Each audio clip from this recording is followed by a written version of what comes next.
اعوذ باللہ من الشیطان الرجیم بسم اللہ الرحمن الرحیم وبہ نستعین وهو خیر المعین وصلی اللہ علی سیدنا محمد وآلہ الطاہرین.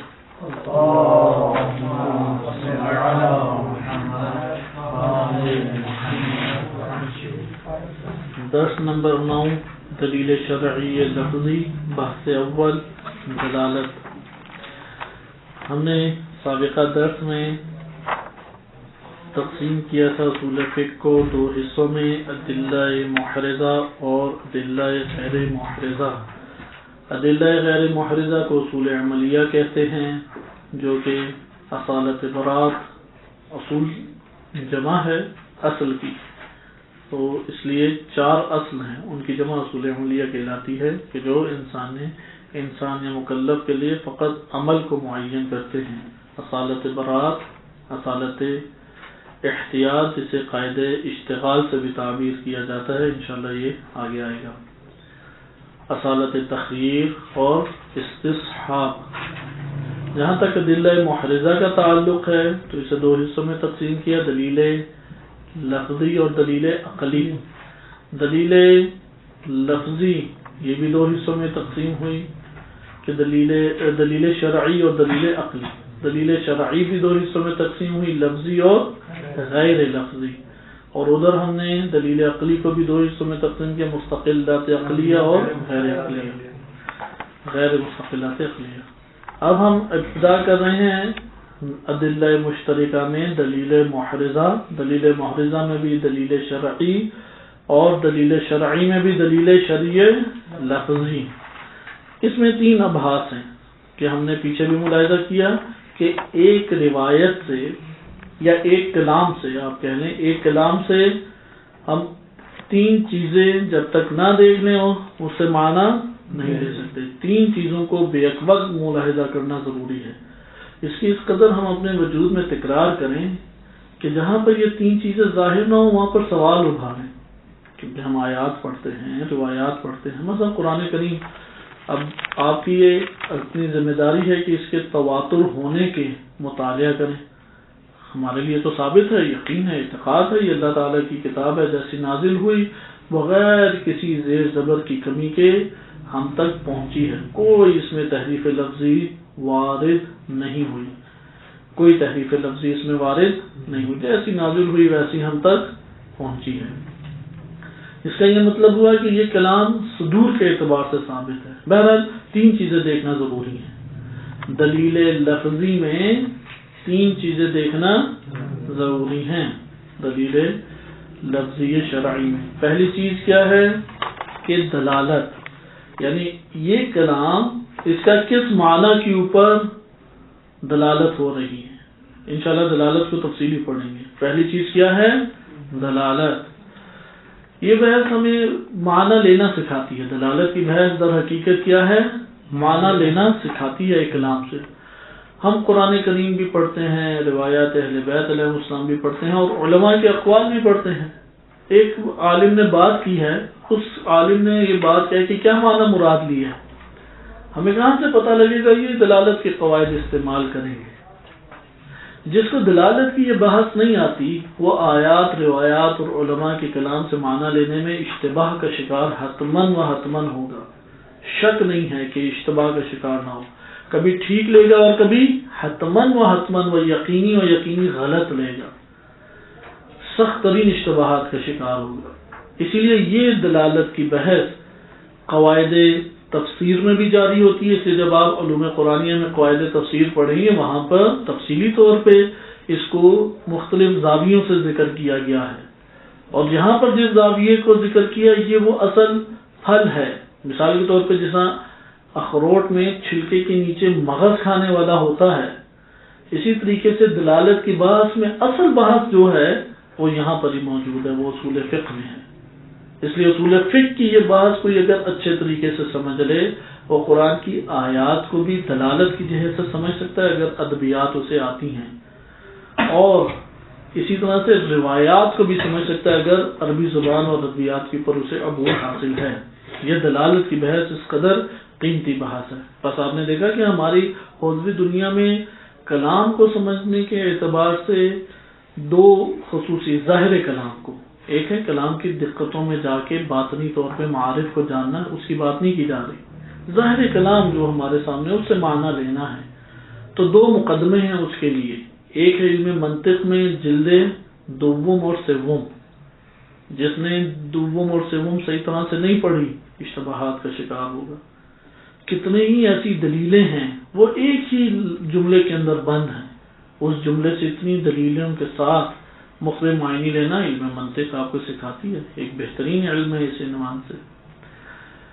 دوسرا، علم منطق سے بھی بڑھ کر اہمیت کا حامل ہے، اس سے مقابلہ نہیں، اس سے کئی گنا بڑھ کر علم ہے، اور وہ اصول فقہ کی یہ بحث دلالت ہے۔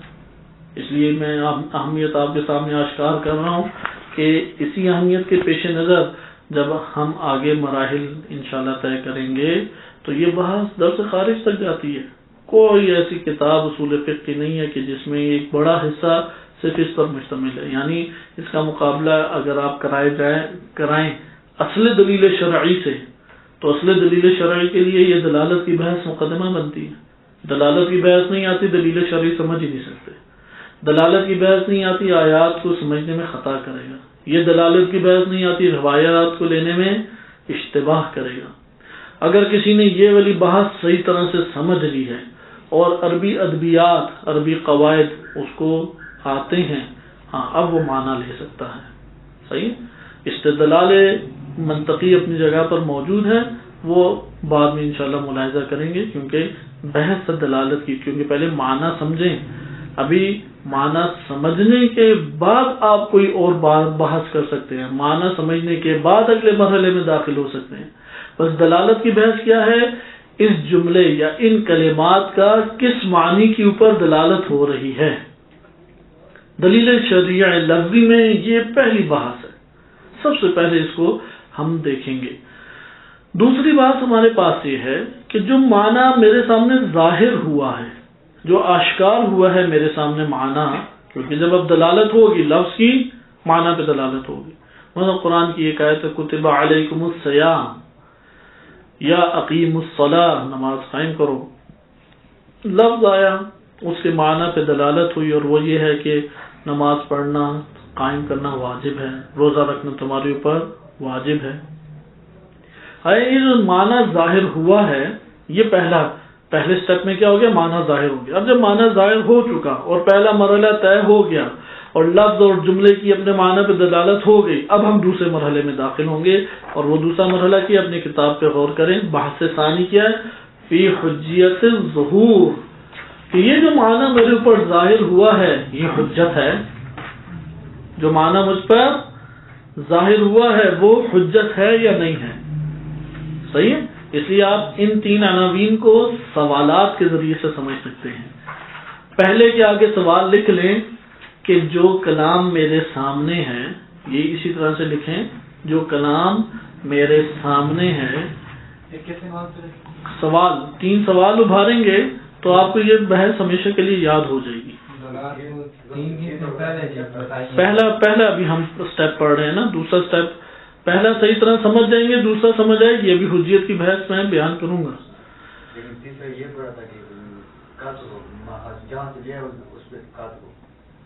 نہیں یہ نہیں ہم نے پڑھا، ابھی آتی ہے یہ بحث۔ جب ہم کریں گے تو انشاءاللہ درس کے بعد آپ سوال جواب کریں تو جو غلط فہمی پیدا ہو اسے دور کریں گے انشاءاللہ۔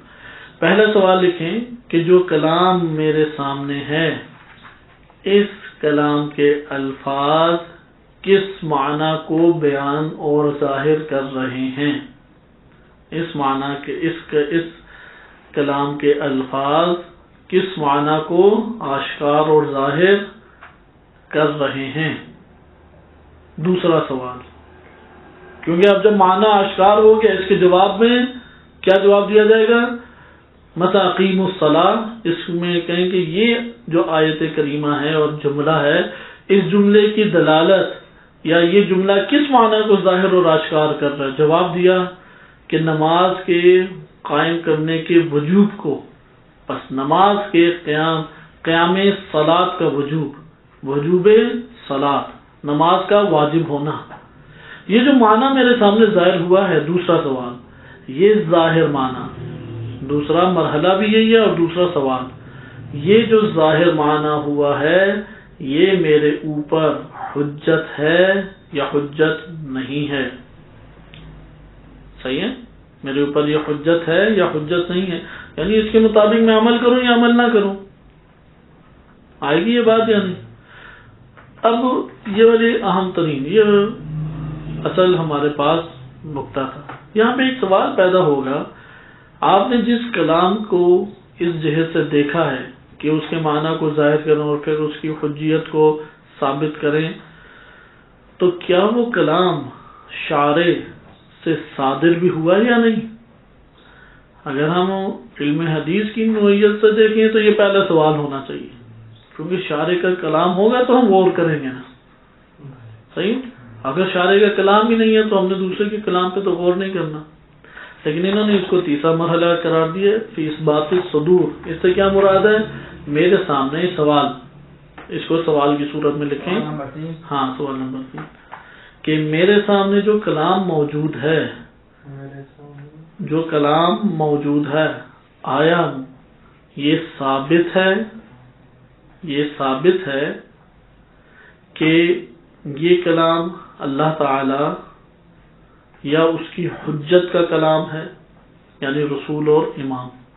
تیسرا سوال آپ ابھی لکھیں تو صحیح نا. تیسرا سوال کیا ہے کہ جو میرے سامنے کلام ظاہر ہے کیا وہ ثابت ہے کہ یہ کلام شارع کا ہے یا حجت الہی یعنی رسول اور امام کا ہے؟ کیونکہ اگر رسول اور امام کا نہیں ہے تو میں نے اس کی غور و فکر یہ کر کے کیا کرنا ہے. یہ انہوں نے تیسرے مرحلے پہ کیوں سوال رکھا؟ کیونکہ اصولاً تو اس سے پہلا سوال نہیں ہونا چاہیے. اس کو ہم اس طرح سے توجہ کر سکتے ہیں، اس لیے انہوں نے تیسرے نمبر پہ رکھا کیونکہ پہلی صورت میں جو 2 بحثیں کی ہیں یہ بحثیں مقدماتاً کی ہیں اور عمومیت کو مد نظر رکھا ہے، صرف اور صرف قرآن اور روایات کو نہیں مد نظر رکھا، عمومی طور پہ یہ بحث کی ہے. یعنی کوئی بھی جگہ ہو، کوئی بھی زبان ہو، کوئی بھی معاشرہ ہو، کوئی بھی قوم اور قبیلہ ہو، کسی بھی خطے میں چلے جائیں آپ، وہاں پر یہ جو پہلے 2 بحثیں نہیں ہیں وہ موجود ہوں گی کسی بھی کلام کو سمجھنے کے لیے. چاہے آپ شارع کا کلام سمجھے، غیر شارع کا کلام سمجھے، چاہے بچے کا ہو یا بڑے کا ہو، چاہے کسی مومن کا ہو غیر مومن کا ہو، سب کے لیے یہ جو پہلے 2 امور ہیں وہ موجود ہیں. واضح یہ بات.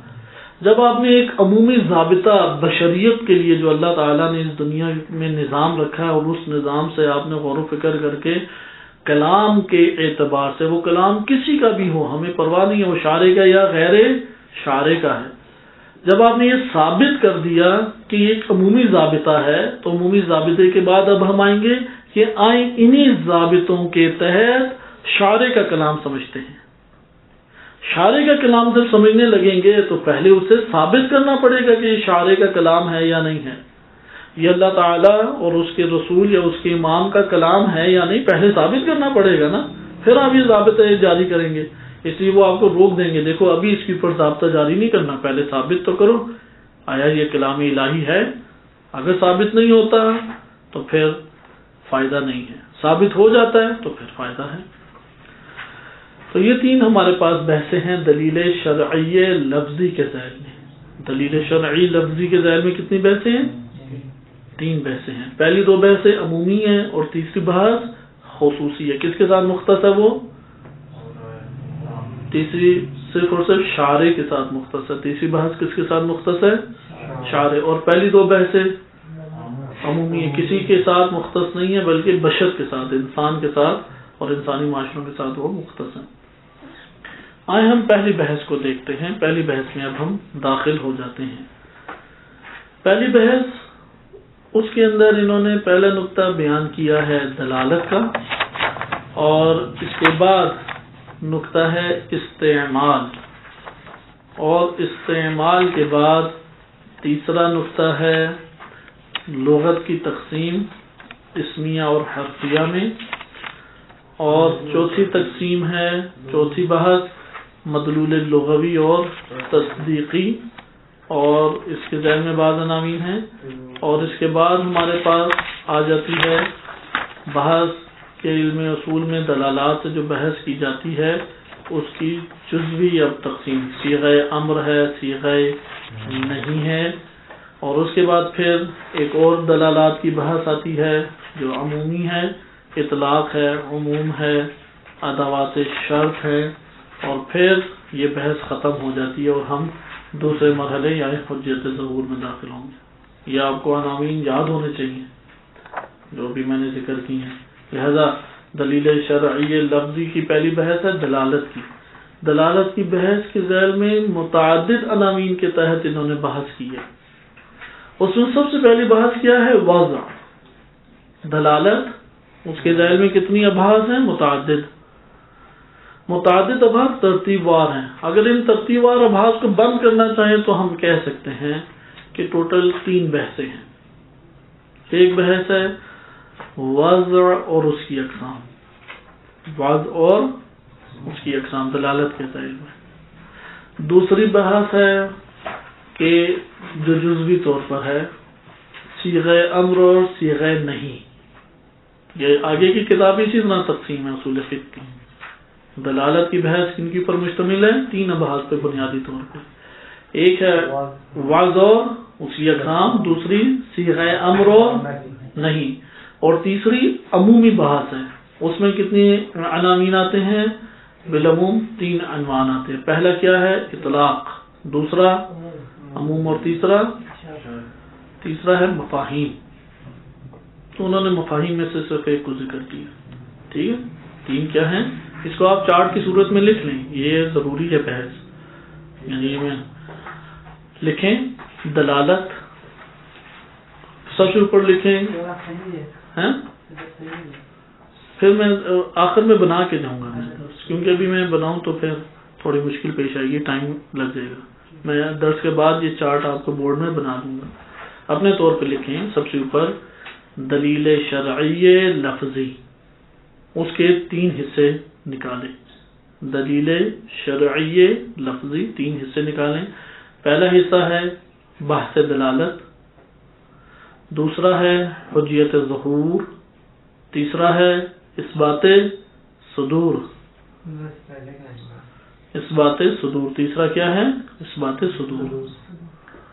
اس طرح سے آپ لوگ نا بورڈ کے بغیر کو سیکھے۔ ہمارے اساتذہ بھی بار بار وہ تکرار کرتے ہیں، کیونکہ جو بڑے ہوتے ہیں دروس اساتذہ کے درس خارج، ان میں تو بورڈ نہیں ہوتا، ادھر تو استاد کے باتوں کو تیز تیز لکھنا ہوتا ہے نا۔ اس لیے علماء جو مراجع اعظام ہیں ہمارے بزرگ، وہ طلباء کو جو نصیحتیں کرتے ہیں ان میں سے ایک نصیحت یہ لکھنے کی ہے، وہ کہتے ہیں ابتدائے طلبگی سے لکھیں۔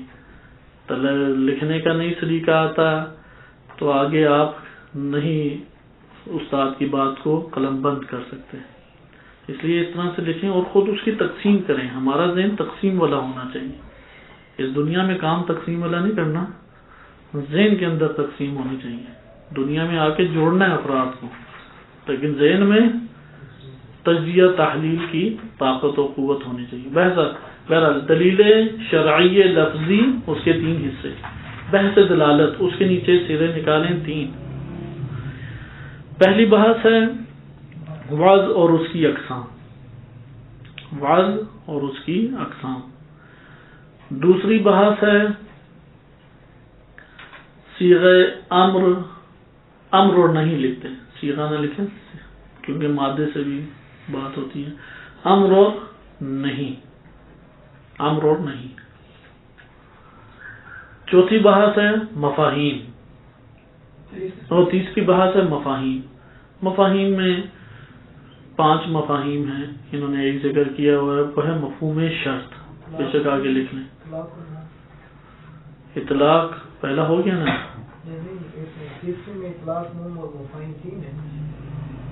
ہاں، تیسری میں معذرت 3 ہے، اطلاق، عموم اور مفاہیم۔ مفاہیم میں صرف ایک بیان کیے، پہلے آپ کے سامنے 3 کی، پہلے لکھیں اطلاق، پھر لکھیں عموم، پھر لکھیں مفاہیم۔ 3 بحثیں ہیں، تیسرے ہے عمومی بحث ہے، حتیٰ کہ روایات میں یہ کلمہ آیا نہج البلاغہ میں امام علی علیہ السلام سے کہ جب تک تم قرآن میں یا حدیث میں اطلاق اور مقید، عام اور خاص، ناسخ اور منسوخ، محکم اور متشابہ، اس کا جاننا لو معنی نہیں لے سکتے. اتنی اہم بحث ہے. پہلی بات کیا ہے؟ اطلاق اور وضع اور اس کی اقسام، پہلی بحث. دوسری بات کیا ہے؟ امر اور نہیں. تیسری بات ہے ہاں تین ہے اس میں نے ایک پہلے مفاہیم ذکر کیا نا، مفاہیم سے پہلے دو بھی ہیں. اطلاق اور مقید ہے. دوسری بحث اس میں عام خاص ہے. تیسری بحث عموم لکھی، عام خاص ایک ہی بات ہے. دلالت غور کریں، دوبارہ میں تیزی سے بیان کرتا ہوں. دلالت کی بحث تین حصوں میں تقسیم ہوتی ہے. پہلی بحث کیا ہوئی؟ واضح اور اس کی اقسام. دوسری بات اس میں کیا ہوئی؟ امر اور نہیں. تیسری بات عمومی طور پر ہے. وہ عمومی کیا ہے؟ اولا اطلاق اور مقید، اطلاق اور مقید. دوسرا اس میں ہے عام خاص. نمبر 3 ہے مفاہیم. مفاہیم میں ایک مفہوم شرط ذکر کی ہے. مفہوم شرط کو ذکر کی. آئے ہم دیکھتے ہیں وعظ کی بحث. وعظ اور اس کی اقسام ابھی ہم پڑھیں گے. صحیح ہے؟ ہم کیا پڑھ رہے ہیں؟ وعظ اور اس کی اقسام. یہ بحث پیچیدہ ابحاث میں سے ہے، نظریاتی بحث ہے، تفصیل زیادہ ہے. وعظ کی بحث سے مراد کیا ہے؟ پہلے یہ سمجھیں. سوال، وعظ کی بحث سے کیا مراد ہے؟ وعظ کہتے ہیں بنانا، ایجاد کرنا. رکھنے کو بھی کہتے ہیں، یہاں پر بننے کے معنی میں ہے. یہاں پر مراد یہ ہے کہ ایک لفظ اس کو وجود دیا جاتا ہے ایک معنی کے لیے. ایک لفظ کو وجود دیا جاتا ہے ایک معنی کے لیے، تاکہ لفظ دلالت کرے معنی کے اوپر، تاکہ لفظ معنی کے اوپر دلالت کرے. دوبارہ میں آپ کے سامنے ذکر کروں کہ وعظ سے مراد یہاں پر یہ ہے کہ ایک لفظ کو ایک معنی کے لیے. وعظ کی بحث حقیقت میں یہ ہے کہ لفظ کا معنی سے کیا تعلق اور ربط ہے. لفظ کا معنی سے کیا تعلق اور ربط ہے. نہیں بس اب سمجھیں اس موضوع کو. آپ سابقاً منطق میں پڑھ چکے ہیں، کیونکہ منطق میں شیخ رضا مظفر نے اپنے استاد کا نظریہ پیش کیا. ان کے استاد تھے محمد حسین اصفہانی کہ کمپانی سے انہیں معروف ہے کہ تعبیر کیا جاتا ہے. البتہ اساتذہ ہمیں کہتے ہیں کہ انہیں کمپانی نہیں کہنا چاہیے. کمپانی ہے کمپنی سے. ان کے والد تاجر تھے تو ان کی کمپنی تھی، تو اس سے ان کا نام کمپانی پڑ گیا. تھے یہ عالم کو کہا جائے یہ تو تاجر ہے تو اسے تو برا لگے گا. اور بڑی عظیم شخصیت تھیں کہ شاید اس صدی میں اتنی عظیم شخصیات گزری ہوں. بہت عظیم محمد حسین اصفہانی کے نام سے، کیونکہ یہ نام مشترک ہے اس لیے علماء بعض جو ہے نا دیگر شخصیات سے جدا کرنے کے لیے کمپانی کہتے ہیں، لیکن وہ اپنی زندگی میں راضی نہیں تھے. اور شریف طور پہ دیکھا جائے تو کمپانی کہنا پھر غیبت بن جاتا ہے، یعنی اس میں شرن جائز نہیں ہے اگر وہ ناراض ہیں اس کے اوپر. تو ظاہر جو اساتذہ نے بتایا کہ اس طرح سے، لیکن کتابوں میں دیگر ان کو شخصیات سے جدا کرنے کے لیے لکھ دیا جاتا ہے. ہم محمد حسین اصفہانی احتیاطاً کہیں گے. ٹھیک. محمد حسین اصفہانی بہت عظیم شخصیت تھی. شیخ محمد رضا مظفر رحمۃ اللہ علیہ نے اصول فقہ میں بھی اور منطق میں بھی جو نظریہ پیش کیا ہے وہ اپنے استاد کا نظریہ پیش کیا ہے. شیخ صدر رحمۃ اللہ علیہ کا نظریہ اس سے جدا ہے لفظ اور معنی کی بحث میں. شیخ صدر کا نظریہ اس سے جدا ہے جو آپ منطق میں ملاحظہ کرتے ہیں. یہ انشاءاللہ نظریات اسی طرح دیکھیں گے. ایک نظریہ ہم ادھر پڑھیں گے، ہم ادھر 3-4 نظریات کو ملاحظہ کریں گے. پھر ایک نظریہ آگے آئے گا کفایہ میں، ان کا نظریہ سب سے جدا ہے. ان کے شاگرد محمد حسین اصفہانی، صاحب کفایہ کے شاگرد محمد حسین اصفہانی ہیں، جنہوں نے کتاب بھی شرح کے اوپر انہوں نے شرح لکھی ہے، اور نہایت الدرایا کے عنوان سے فی شرح الکفایہ. بڑی عمیق اور دقیق شرح شمار ہوتی ہے. ان کا اپنا ایک نظریہ ہے. تو آپ نے دیکھا کہ لفظ کا معنی سے کیا ربط اور تعلق ہے، اس میں نظریات مختلف ہیں، اس لیے الجھی ہوئی بحث کی شمار ہوتی ہے. اور اگر ہم بڑے بڑے نظریات کو ملائیں تو 7 سے 8 نظریات بن جاتے ہیں. ہم یہاں پہ 4 یا 5 فقط نظریات دیکھیں گے، اس سے زیادہ نہیں دیکھیں گے، اور اس کے اوپر تھوڑا ٹائم لگائیں گے، کیونکہ آپ جب انشاءاللہ کفایہ میں جائیں گے اس کی الجھی ہوئی بحث اس مقام پہ موجود ہے، اور ایک طالب علم کے لیے سمجھنا مشکل ہو جاتی ہے. لہذا ادھر اگر آپ ان نظریات کو کلیئر کر لیں تو کفایہ کے مرحلے میں آپ کے لیے آسانی ہوگی، اور درس خارج اس میں بھی آپ کو انشاءاللہ تعالی آسانی ہوگی. اور یہ شہید صدر رحمۃ اللہ علیہ کے امتیازات میں سے، یعنی حلقہ اولا، حلقہ ثانیہ، حلقہ ثالثہ حلقات کی ایک خصوصیت ہے. ہر کتاب کی کوئی نہ کوئی خصوصیت ہوتی ہے. حلقات کی خصوصیت ہے کہ اس میں لفظ کی بحث جتنی خوبصورت کر کے بیان کی گئی ہے، ابھی تک کوئی ایسی اصول فقہ کی کتاب نہیں ہے کہ جس میں اتنی خوبصورت بحث ترتیب سے ذکر کی گئی ہو. اگر یہ ولی نہ ہوتی بحث حلقات کی تو ایک طالب علم کے لیے سمجھنا بہت مشکل ہو جاتا. لیکن آپ انشاءاللہ دیکھیں گے کہ آپ شہید صدر کے انہی موضوعات کے ساتھ ساتھ چلیں گے تو آپ کو یہ والی بحث سمجھ آ جائے گی، اور دیگر آپ پڑھیں گے تو بہت دقت کرنی پڑتی ہے، تب جا کے یہ بحث سمجھ آتی ہے. وعظ کی بحث کا مطلب کیا ہے کہ لفظ کا معنی کے ساتھ ایک تعلق اور ربط ہے. اس کو یہ کہہ سکتے ہیں کہ وعظ در حقیقت عبارت ہے نظام لغوی. لغت کے اندر لفظ اور معنی کے تعلق کا کیا نظام ہے اور اس کی کیا تشریحات ہیں. لہذا اس میں صرف لفظ اور معنی کے درمیان بات چیت چلے گی، کیونکہ اگر مجھے اور آپ کو لفظ اور معنی کے ساتھ ربط کا علم نہیں ہے تو پھر ہم معنی بھی نہیں صحیح لے سکتے. اور آج کے دور میں تو ایک ہارمونوٹک نظریہ غرب سے نکلا ہے جس نے فساد برپا کیا ہوا ہے، اور وہ اس کا جواب صرف اصول فقہ کے یہ والے مباحث میں موجود ہے. علم کلام جدید میں آتا ہے اور اس کا رد کرتے ہیں، لیکن اس کا مقدمہ کہاں موجود ہے؟ اصول فقہ میں. کیونکہ انہوں نے یہ کہا ہے، ایک شبہ ایجاد کی ہے کہ پہلے تو یہ کہا کہ آپ نے جو لفظ سے معنی سمجھا، آپ کو کیسے پتا آپ نے صحیح سمجھا؟ ممکن ہے یہ معنی نہ ہو. جو بولنے والا ہے متکلم، وہ ممکن ہے اس کا یہ معنی نہ ہو. مثلا قرآن کہہ رہا ہے اقیم الصلاۃ، آپ یہ کہہ رہے ہیں نماز پڑھنا واجب ہے، آپ نے یہ معنی کہاں سے لے لیا؟ ممکن ہے اللہ تعالیٰ کی مراد یہ ہو کہ دعا کو قائم کرو. صلاۃ بمعنی دعا بھی تو ہو سکتا ہے نا. آپ نے صلاۃ بمعنی صلاۃ نماز کہاں سے لی ہے؟ اسی طرح قیام سے کیا مراد ہے؟ ممکن ہے قیام کا مطلب اپنے باطن میں قائم کرو. یہ کس نے کہا کہ ظاہراً آشکار کرو؟ یہ بھی غربی، اس طور پہ بھی تفسیریں غرب میں لکھی گئی ہیں، پورا کی پوری شریعت غائب کر دی ہے انہوں نے، اور ان کے عجیب و غریب استدلال ہیں. قرآن کی آیات سے لاتے ہیں کہ قرآن میں کہاں لکھا ہے شراب حرام ہے؟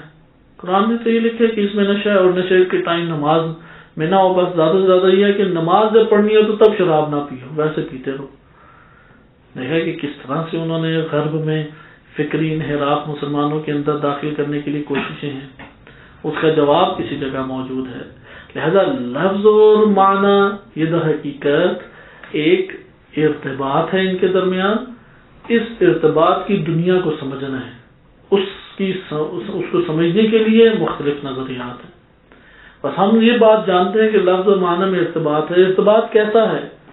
ہم منطق میں یہ بحث پڑھ چکے ہیں. دلالت کا مطلب کیا ہے؟ دلالت کہتے ہیں کہ دلالت کے دو ہمارے پاس دلالت کے دو اطراف ہوتے ہیں. دلالت کے کتنے اطراف ہیں؟ دو. ایک دال کہلاتا ہے اور دوسرا مدلول کہلاتا ہے. دال کہاں تک پہنچاتا ہے؟ مدلول تک پہنچاتا ہے. اگر دال مدلول تک پہنچائے تو اس کے درمیان پیدا ہونے والے ربط کو کیا کہتے ہیں؟ دلالت. دلالت کا لغوی مطلب ہے، ڈکشنری کا معنی ہے رہنمائی کرنا. صحیح؟ کیا معنی ہے؟ رہنمائی کرنا. یعنی دال رہنمائی کرتا ہے مدلول تک. اب اس سے پتہ لگے گا کہ آپ کو اس کا دلالت کا معنی واضح ہوا یا نہیں. اگر آپ دھواں دیکھیں تو کیا آپ کے ذہن میں فوراً آتا ہے؟ آگ لگی ہوئی ہے. اس میں دال کیا ہے؟ دال کی دلالت کون کر رہا ہے؟ کس پر؟ آگ پر. بس دال کون ہے؟ دھواں اور مدلول آگ ہے. اسی طرح سے آپ گاڑی چلا رہے ہیں اور ادھر یوں ایک نشان یوں کی طرح کا آتا ہے، تو اس کو دیکھ کے آپ کیا آگے سمجھ جاتے ہیں کہ آگے کیا آ رہا ہے؟ یو ٹرن ہے.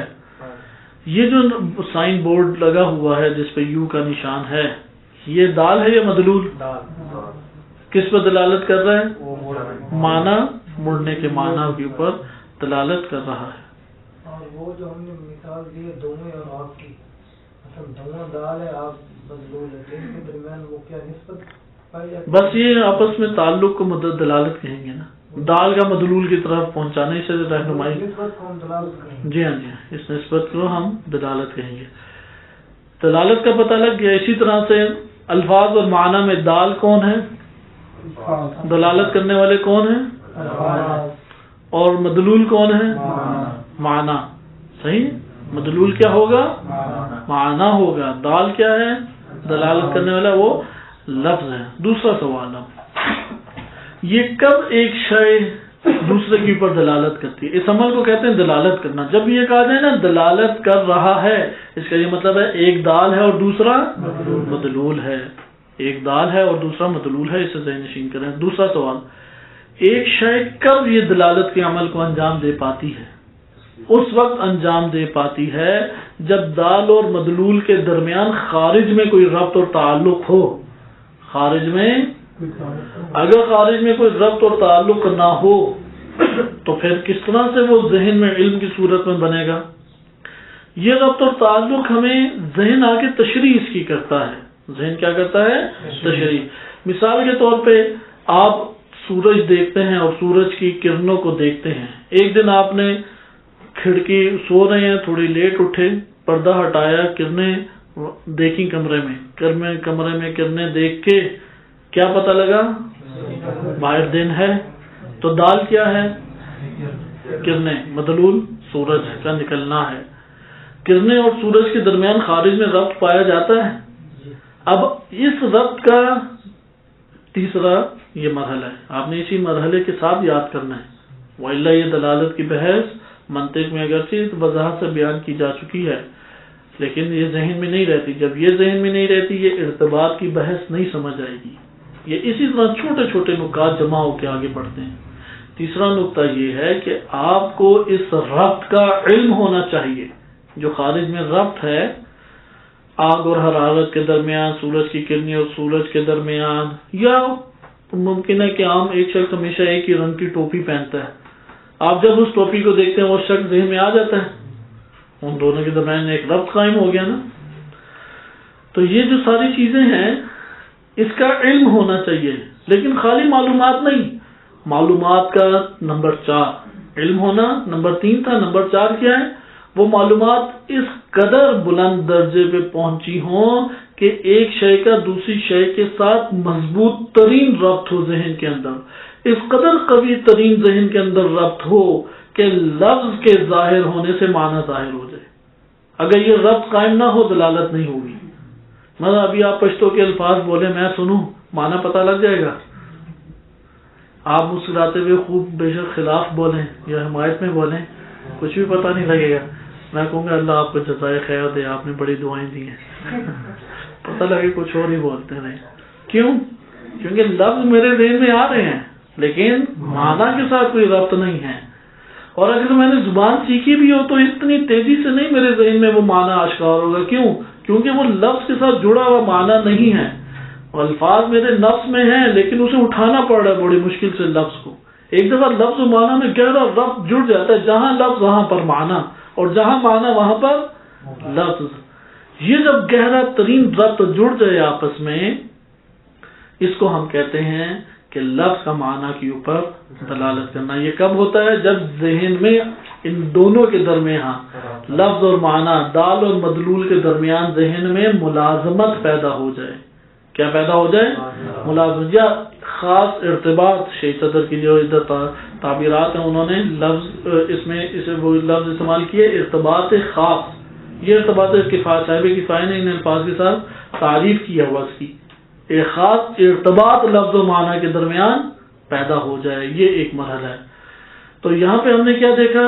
دلالت پہلے ہوتی ہے خارج میں، پھر انسان کو علم ہوتا ہے، پھر علم ہونے کے بعد ربط قائم اس طرح سے ہوتا ہے کہ لازم اور ملزوم ہو جائیں، ایک دوسرے سے جدا نہ ہوں، تب جا کے ایک لفظ کی ایک معنی کے اوپر حقیقی طور پر دلالت وجود میں آتی ہے۔ آیا یہ جو تشریح میں نے آپ کے سامنے کی ہے سب اس کے اوپر متفق ہیں یا نہیں، اس کو ہم کل ملاحظہ کریں گے۔ ابھی آپ نے ان دو نقطوں کو ذہن نشین کرنا ہے۔ وعظ سے مراد کیا ہے ایک اختلافی موضوع ہے، ہر ایک کی اپنی تشریحات ہیں، ایک تشریح میں نے آپ کے سامنے ظاہر کی ہے، ایک تشریح، ٹھیک۔ اس تشریح نمبر 2، وہ تشریح کیا ہے وعظ کی؟ وہ یہ ہے کہ نظام لغوی ہے۔ نظام لغوی سے کیا مراد؟ یعنی لفظ دال ہے، معنی مدلول ہے، اور لفظ کی دلالت معنی پہ ہوتی ہے، اور یہ کب ہوتی ہے؟ یہ اس وقت ہوتی ہے جب خارج میں پہلے ارتباط قوی پایا جائے، اس کے بعد انسان کو علم ہو، نمبر 3 علم ہونے کے بعد انسان کے وجود کے اندر لفظ اور معنی کے درمیان ارتباط راسخ قوی ارتباط پایا جائے، یعنی ملازمت ایجاد ہو جائے۔ ملازمت ایجاد ہونے کے بعد جب لفظ سنتے ہیں تو فوراً معنی حاضر ہو جاتا ہے۔ وصلی اللہ علی محمد وعلیہ وسلم۔